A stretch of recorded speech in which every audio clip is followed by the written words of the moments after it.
eternity.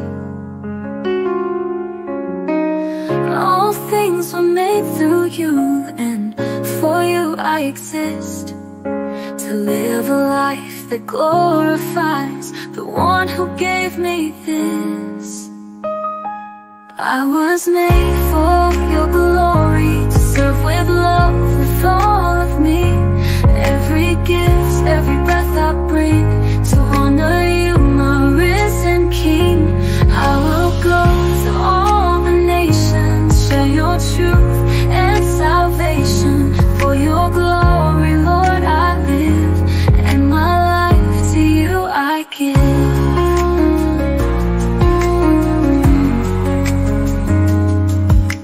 Ang devotional message natin sa ngayon ay pinamagatang bakit ako naririto sa mundo. Ang ating key scripture is Colossians 1:16. For by him all things were created, in heaven and on earth, visible and invisible, whether thrones or dominions, rulers or authorities, all things were created through him and for him. Sa Tagalog po, sapagkat sa pamamagitan niya ay nilikha ang lahat ng nasa langit at nasa lupa, nakikita man o hindi, pati ang mga espiritual na kapangyarihang pag-aari, pamamahala at pamumuno. Ang lahat ay nilikha ng Diyos sa pamamagitan niya at para sa Kanya. Sabi po sa message version, for everything, absolutely everything, got started in Him and finds its purpose in Him. Nais ko po kayong tanungin ng isang simpleng tanong na malalim sa puso ng bawat tao. Bakit ako naririto sa mundo? Bakit nga ba tayo isinilang? Para lamang ba tayo mabuhay, magtrabaho, kumain, matulog at mamatay? May mas malalim bang layunin ang ating buhay?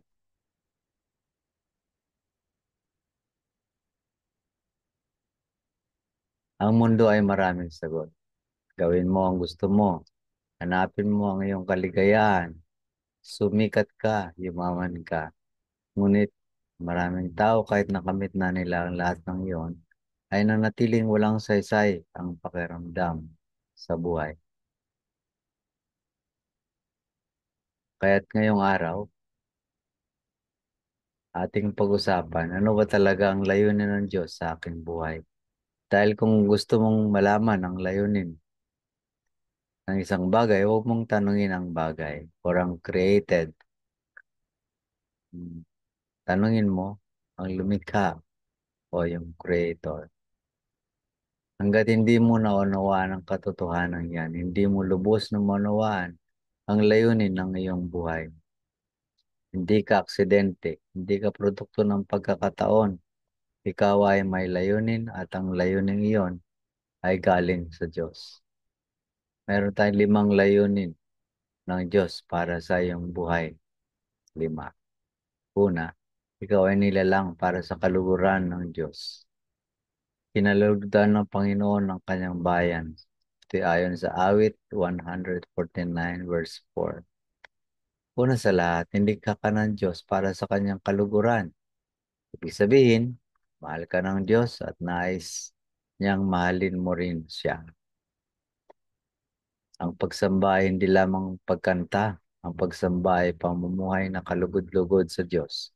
Kapag nagtitiwala ka sa Kanya, nagpapasalamat, sumusunod at inuuna siya. Nilikha niya tayo upang maging bahagi ng Kanyang kalulatian sa Kanyang mga anak. Nilaan ka para sa pamilya ng Diyos. Ito ay fellowship or pakikisama. Sa Hebrew 10, nilikha niya tayo upang ibahagi ang Kanyang kalulatian sa Kanyang mga anak. Hindi mo dapat nilalakbay ang buhay mag-isa. Nilalang ka ng Diyos para mapabilang sa Kanyang pamilya, ang Iglesia. Ikaw ay nilian para sa pamilya ng Diyos. Hindi sapat na ikaw ay naniwala lang. Tinawag ka rin upang makibahagi at makisama sa pamilya ng mananampalataya. sa pagtutulungan, kapatawaran, at pagmamahalan, tayo ay lumalago. Tayo ay Pangatlo, pagpapakabanal or discipleship. Ikaw ay ginawang kawangis ni Kristo. Ito ang pangatlong layunin ng Diyos para sa iyong buhay.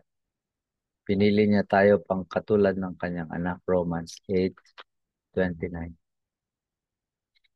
Ang layunin ng Diyos ay hindi lamang kaligtasan, kundi ang pagbabago ng ating karakter upang maging kawangis ni Jesus. Hindi ka ginawaan ang layunin niya, kundi pagpapakabanal.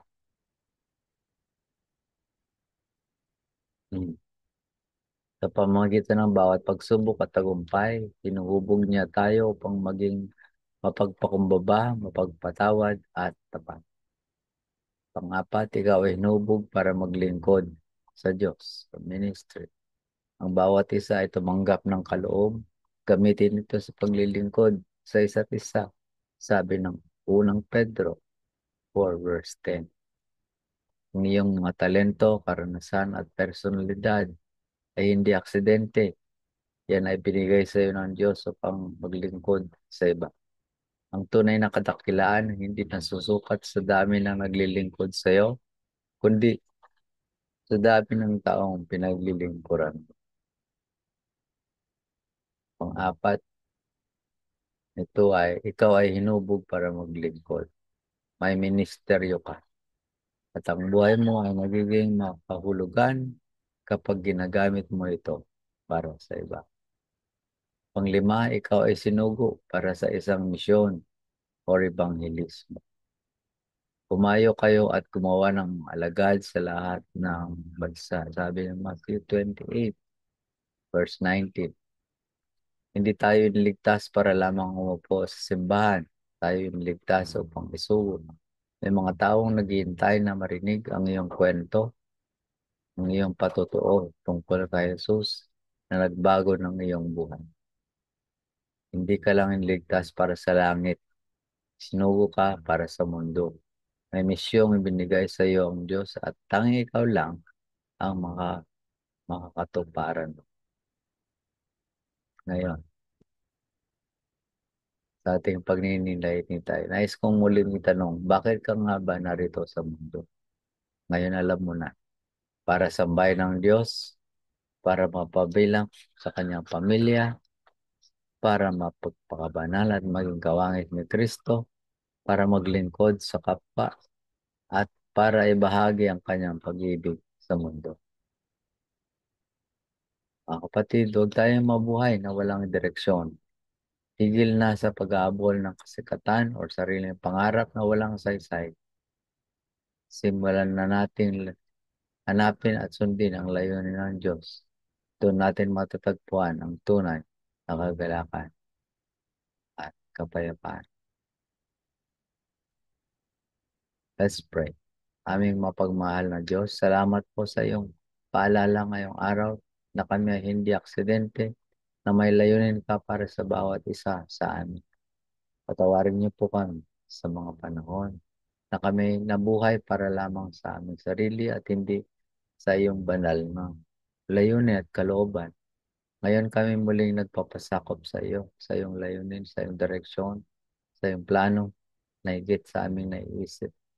Bigyan mo po kami ng lakas na sumunod, ng tapang na maglingkod, ng pusong katulad ni Kristo na handang magmahal, magpatawad at magbigay. Gamitin mo po ang aming buhay bilang liwanag sa dilim at bilang tinig na pag-asa sa mga nawawal. Sa bawat araw na kami gigising naway may pamuhay namin ang katotohanan na kami ay para sa iyo at para sa iyong kaluwalhatian. Ito ang aming dalangin sa pangalan ni Jesus, ang aming Panginoon at tagapagligtas. Amen.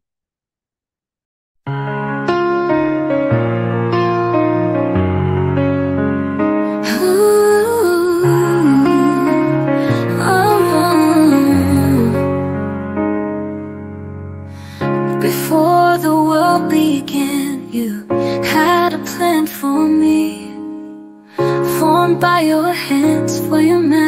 see. All things were made through you, and for you I exist. To live a life that glorifies the one who gave me this. I was made for your glory, to serve with love with all of me. Every gift, every breath I bring, to honor you, my risen King. I will go to all the nations, share your truth and salvation. For your glory, Lord, I live, and my life to you I give.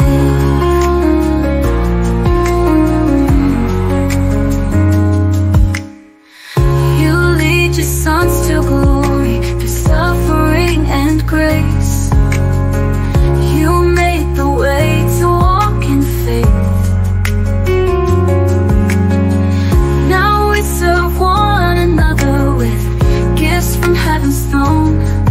We're stewards of your mercy, and we are not our own. I was made for your glory, to serve with love with all of me. Every gift, every breath I bring, to honor you, my risen King. I will go to all the nations, share your truth and salvation. For your glory, Lord, I live, and my life to you I give. Go and make disciples, you said to me, baptizing and teaching faithfully.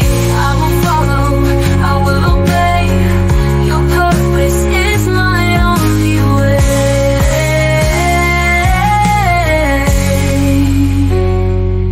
I was made for your glory, to serve with love with all of me. Every gift, every breath I bring, to honor you, my risen King.